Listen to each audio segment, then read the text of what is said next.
సిద్ధం పోస్టర్ పెడతాడు అన్న సిద్ధం.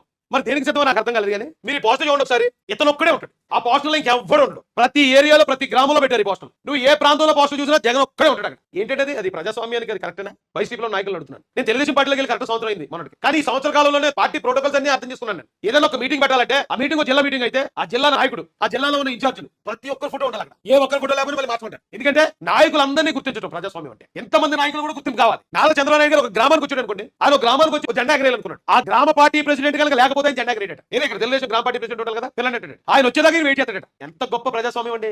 సిద్ధమట. ఎక్కడన్నా చూడండి, జగన్ తప్పింకోడు. జగన్ రెడ్డి తనకు తానే రాజులో ఊహించుకున్నాడు. నేనే ఏదైనా సరే నన్ను చూసి ఓటేయాలి, నేను కుక్క నిలబడతాను కుక్క ఓటేసేయండి, నేను నక్క నిలబడతాను నక్కేసేయండి, నేను పంది నిలబడతాను పందికేసేయండి అంటున్నాడు.